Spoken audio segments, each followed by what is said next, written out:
एक व्यक्ति ट्रेन में जा रहा था और वो एक रोग से पीड़ित था। सच्ची बात है, अभी देखी मैंने। और उसको बीमारी थी, और वो ऐसी बीमारी थी कैंसर। अभी एक उसमें दिखा रहे थे फिल्म में। और उसको पैसा कमाने का बहुत था और उस पर पैसा भी बहुत था। तो वो क्या करता था, आदिवासियों के जंगल छीनता था। तो आदिवासी लोग होते थे, उनसे जंगल खाली करवा लेता था और वो जमीन कब्जा लेता था। तो वो एक आदिवासी क्षेत्र में जमीन कब्जाने के लिए गया और उसके आदमी तो बहुत बड़ा पैसे वाला था, तो वो अपने बंगले में रुका था। तो वो आदिवासियों को पहले बहलाता फुसलाता था। तो वो गया वहाँ पे, तो उसको इतने में खून आ गया, खून आता था उसको, ख्याल में है ना। तो एक आदिवासी ने देख लिया कि इसको कोई तकलीफ है। तो उसने कहा, वो तो बेचारा गरीब आदमी, उसने कहा आपको क्या तकलीफ है, क्या है? बोले कुछ नहीं कुछ नहीं। ख्याल में है कि नहीं आया? अरे उसने कहा बताओ तो सही। तो उसने उसको एक पत्ता लाके 10-5 पत्ते लाके, जड़ी बूटी पत्ते लाके दे दिए और कहा आप इसको सूंघो तो आपकी बीमारी ठीक हो जाएगी। तो वो हंसने लगा उस पर। तो उसने भी उसको कहा खुश तो करना, तो रख लिए। ख्याल में है कि नहीं आया? हाँ ठीक है चल जा। लेकिन उसने वो पत्ता घर पे जाके वो सूंघा तो उसे बहुत रिलैक्स लगा, बहुत आराम लगा। ख्याल में है कि नहीं आया? तो उसको लगा कुछ है। फिर वो पत्ते सूंघता रहा और पत्ते सूंघता रहा। तो उसको 2 महीने बाद तो मरना था। कुल मिला के उसकी ये रिपोर्ट थी कि 4-6 महीने में निपट जाएगा। तो वो वहाँ पे रिपोर्ट कराने गया अमेरिका में। ये पत्ते सूंघता रहा और पत्ते रखे भी रहा। वो पत्ते सूंघ, तो वे उसकी रिपोर्ट आई तो नॉर्मल आ गई, वो बीमारी हट गई। अब समझना मेरी बात। तो एकदम अरे साहब ये तो गजब की चीज़ दे दी उसने, ख्याल में। अब उसकी महिमा, उसकी वो आ रही है तो वो पुण्य के लिए आ रही है। क्यों आ रही है? अच्छा चलो मैं कहता हूँ, मैं उससे कहूँ कि तुम उस आदमी की महिमा मत करो, पाप बंधेगा। मैं क्या कहूँ, उस आदमी की तुम महिमा मत करो, वो आदिवासी है, काला कलूटा, तुम क्यों कर रहे हो? वो पाप बंधेगा। तो भी क्या कहेगा, चूल्हे में गया पाप बनता और उसने मुझे जीते जी बचा लिया, मैं तो मरने वाला था। बोलो आएगी महिमा? ऐसे ही हम जन्मों जन्मों से जन्म मरण के दुख भोग रहे, ना जाने कितने जन्म धारण कर लिए, कितनी पर्याय धारण कर ली, कहाँ कहाँ कितने दुख भोग लिए। और इस मनुष्य पर्याय में भी अभी तक 30-35 साल की उम्र तक, कोई 40 साल की उम्र तक भटक रहा था। भटक रहे थे कि नहीं भटक रहे थे? पैसा कमाने के लिए कोई मतलब नहीं, कोई धर्म का स्वरूप पता नहीं, पागलों की तरह साम दाम दंड भेद से पैसा आना चाहिए, बेईमानी करके झूठ बोल के फरेब कर कैसे पैसा लाओ, मकान बनाओ, दूसरों को लूट लो, कुछ नहीं रखा। मंदिर आए तो भगवान से भी मांगते फिरते थे, हे भगवान कुछ दे दो। याद है कि नहीं वज्रसेन जी? अब आप कब लगे थे इस धर्म में हमें नहीं पता, कब लगे थे, कितने समय हो गया लगे हुए इसमें, मुमुक्षु बने? 10, 12, 15, 20 हो गई। 20 साल तो हो ही गई होगी, 15 तो मुझे हो गई। अब अपन 20 साल के पहले चलो। मेरा कहने का मतलब, तुमसे लागी लगन ले लो अपनी शरण, पारस प्यारा मेटो जी संकट हमा। कौन सा संकट मिटवाना चाहते थे पासनाथ? बोलो नरेश जी। अरे हमने खूब पढ़ा है। हाँ बोलो है। अब मैं अन्नमति के इसलिए नहीं बोल पाता हूँ कि वो अन्नमति में मैं कभी गया नहीं। तो मेरा बिल्कुल, हाँ मतलब अन्नमति में भी जाते हैं, मेरा कहने का मतलब जाते हो कि नहीं जाते हैं? अब हमें तो क्या है, पार्श्वनाथ चालीसा हम 10वीं पढ़ते थे तो मंदिर जाते थे, तो जो हमारे समझ लो सीनियर थे, माँ बाप थे, जो भी थे, मोहल्ला पड़ोस के थे, तो वे पढ़ते रहते थे, हे दीन बंधु सिरपति करुणा निधान जी, अब मेरी बिथा क्यों न हरो बार का लगी। तो जैसे मैं जाता था तो पूछता था, अरे भाई ये तुम क्यों पढ़ रही? अरे इससे दुख मिट जाते हैं। ख्याल में है ना, तुम 10वीं क्लास अच्छे नंबरों से पास हो जाओगे। हम पढ़ने लगते थे, मैं पढ़ता था वो सब, हे सरपति करुणा निधान जी। फिर एक दिन किसी ने बताया कि वो पारसनाथ चालीसा है, अब वो 40 दिन पढ़ लोगे तो सब कष्ट हट जाएंगे। तो मैंने 40 दिन वो भी पढ़ा। ख्याल में आए ना। और मैं तो बचपन से ऐसे सब काम करता था है।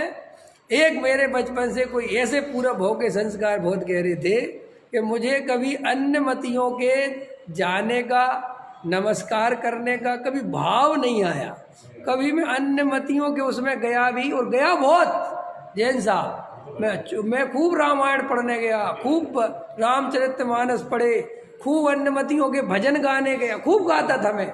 लेकिन मैं अंदर से बिल्कुल श्रद्धा रखता था कि वही इसमें कुछ नहीं है, ये मेरे को रहता ही था। ख्याल में ना, सारे हमारे मोहल्ले के लोग, जय वो आती थी ना दुर्गा जी, और ये तुम्हारे आते हैं तो वो जल डालने जाते थे, हमारे दोस्त जाते थे, हमारे दोस्त सब, मैं कभी नहीं जाता था, ये भाव नहीं करता।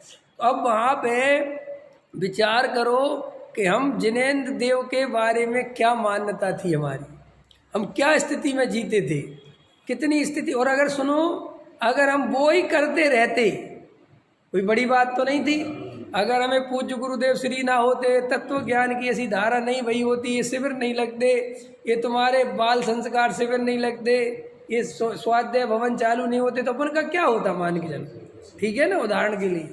तो वहाँ पर जब अपने को ये सब स्थिति थी और अपन ऐसे गीत मिथ्यात्व का सेवन कर रहे थे, और अपने को भाग्य से सच्चे देव शास्त्र गुरु मिल गए, सच्ची बात सुनने मिल गई पूज्य गुरुदेव के निमित्त से, ये जो सच्चा तत्व ज्ञान हाथ में आ गया। अगर अब तुम्हें देव शास्त्र गुरु की महिमा पुण्य के लिए आती तो तुम मूर्ख हो। तुम्हें पूज्य गुरुदेव श्री की महिमा इसलिए आती है कि भैया बहुत बढ़िया है, भैया लगा दो। अब उनका एक ही तरीका है, अरे तुम्हारे रोम रोम में गुरुदेव की महिमा होनी चाहिए, क्योंकि गुरुदेव जन्मों जन्मों के दुख मिटाने की औषधि बांट गए संसार। जरा सा शरीर का रोग मिटने की औषधि मिट जाती है, कितनी महिमा आती है। यार हमारी खांसी नहीं मिट रही थी, 15 दिन से परेशान थे, 2 महीने से परेशान थे, फला व्यक्ति ने जरा सा चूरन दिया, हमारे तो यार बिल्कुल यार बहुत बढ़िया ख्याल में। और यहाँ जन्मों जन्मों के अनंत काल के दुख मिट गए पूज्य गुरुदेव श्री के निमित्त से। और तुम्हें गुरुदेव की महिमा नहीं आती, तुम गुरुदेव की जो है काट छाट करने में लगे। अरे जो गुरुदेव के विरोधी है ना, थोड़ा खतरनाक बोलता हूँ, मतलब जो अंदर से गुरुदेव को स्वीकार नहीं करते, कुछ कमी देखते हैं तो मोक्षु, लेकिन अंदर से थोड़ा कमी दे। मैं ये कहता हूँ, तुम्हें जितना तत्व ज्ञान पढ़ रहे हो ना और बोल रहे हो, ये भी गुरुदेव के कारण बोल रहे हो, भले ही तुम गुरुदेव के विरोधी हो। ये जो तुम समय सार खोल के बैठे हो ना आज, ये भी गुरुदेव की देन है। आज जो तुम मोक्ष मार्ग प्रकाशक पढ़ रहे हो ना, ये भी गुरुदेव की देन है, न ये कभी पढ़ने भी ना मिलते तुम्हें। और आज थोड़ा सा ऐसा होता है ना, बाप ने बेचारे मेहनत कर कर के व्यापार धंधा बनाया, जानता है वो बाप अरविंद जी कैसे बनाई होगी फैक्ट्री, हम जानते हैं, है कि नहीं? हमने तो बनाई नहीं, तुमने तो बना ली, ख्याल में है ना। अब कैसे ली, कैसे खरीदी, कैसे पैसा अरेंजमेंट किया, कैसे चलाई, सब जानते ना अपन लोग। अब बेटे तो कुछ जानते नहीं, क्योंकि वहाँ बनी बनाई, मशीनें लगी हैं, लेबर लगी है, सब लगा, और पहुँच गया जाके धंधा से और बैठ गया कुर्सी पे।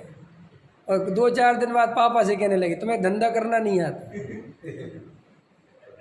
देखे नहीं तुमने ऐसे बेटे, वे अपने बाप से कहते हैं कि तुम्हें आता नहीं कुछ, अभी तक तुम्हारी जगह मैं होता तो पता नहीं क्या से क्या कर देता।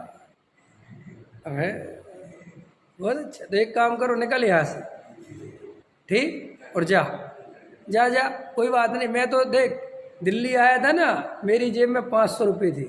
कितने थे? 500। अब समय बदल गया, तू कहता ना समय बदल गया। मेरी जेब में 500 थे, मैं तेरी जेब में 5 लाख रुपए रखता हूँ।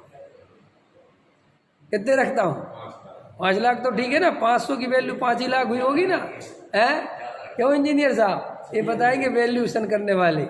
बताओ 500 रुपये की वैल्यू अगर 25-30 साल पहले हमारा बनाते तो 5 लाख मान ले, कम तो नहीं है। रख दो उसकी जेब में 5 लाख, कहना अब जा तू अपने दिमाग से कर, और इतनी फैक्ट्री बना के दिखा, मैं देखता हूँ कितना होशियार। वही खड़े खड़े जो है ना आंसू निकाल देगा, बाप बाप माफ करो, हेल में हेल। ऐसे ही जो कमी बताना किसी की बहुत आसान होता है, बना के तो करके तो देखो पता चलेगा।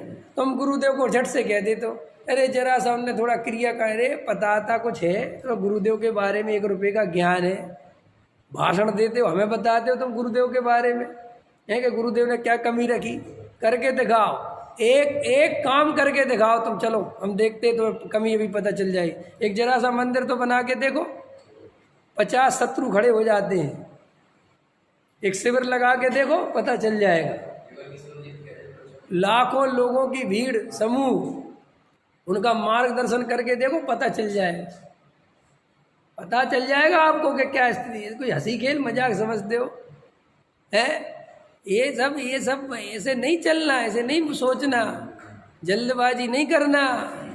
जल्दबाजी करते हैं, किसी की भी निंदा किसी की भी प्रशंसा बिना सोचे समझे नहीं करना। प्रशंसा करो तो भी सोच समझ के करो, चाहे जिसकी चापलूसी मत कर लो, क्यों?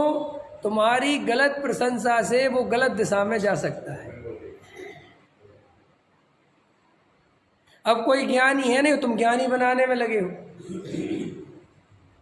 पंचम गुण स्थानवर्ती बनाने में लगे हो, वो बेचारे का पहला ढंग से नहीं है, अब वो जो है अपने को भ्रम से वो मानने लगा कि मैं तो कुछ हूँ। अब ये बीमारी पैदा कर दी तुमने चापलूसी कर करे। कभी भी किसी की चापलूसी नहीं करना, भूल के भी नहीं करना। ज्ञानी हो तो ठीक है, ज्ञानी की चापलूसी थोड़ी करी जाती है, और ज्ञानी वास्तव में चापलूसी करने नहीं देता। वो जो चापलूसी करवावे, दबाओ मेरे पैर समझ में आया कि नहीं आया? ये सब ठीक है, गड़बड़ है भाई। देखो, एक ब्रह्मचारी त्यागी वृत्ति भक्तों से पैर दबवाए, डर थोड़ा खतरनाक है, थोड़ा सा तो खतरनाक, तो भी मैं कहता हूँ चलो कोई बात नहीं, महाराज के भैया वृत्ति हो जाए। तो एक शादीशुदा आदमी जिसकी घरवाली है वो दूसरों से पैर दबवावे, ये नहीं जी घरवाली काहे को रख रखी फिर। जब मैं भी दबवाता हूँ कभी कभी, लेकिन मैं अपनी घरवाली से दबवाता हूँ, दूसरों की घरवाली से थोड़ी दबवाता है, या दूसरों के आदमी से थोड़ी कहता हूँ कि मेरे पैर में दर्द हो, मैं ज्ञानी हूँ, मेरी सेवा करो। ये कोई तरीका थोड़ी है। क्या है ये सब, हम मूर्ख हैं, हमें भूमिकाओं का ज्ञान नहीं ना, बिल्कुल भी है। भूमिकाओं का ज्ञान है, आप समझते हो भूमिका किसकी क्या होती है। एक स्वाध्याय कर लिया, स्वाध्याय कर लिया, आत्मा सीख लिया, 6 द्रव्य सीख लिए, 7 तत्व सीख लिए, 8 कर्म सीख लिए, 10 धर्म सीख लिए, क्षमा सीख ली, मार्दव सीख लिया, आर्जव सीख लिया, वह सोचते हैं। और थोड़ा सा ये द्रव्य सीख लिया, गुण सीख लिया, पर्याय सीख लिए, सामान्य गुण, विशेष गुण, राग भाव, प्रशंसा, ये सब सीख साख के वो सोचता है कि मेरे को बहुत ज्ञान हो गया। अरे कोई भाई भूमिका का ज्ञान जिसे नहीं है वो असली तत्व ज्ञान नहीं समझा। असली तत्व ज्ञान में भूमिका का भी ज्ञान होना चाहिए।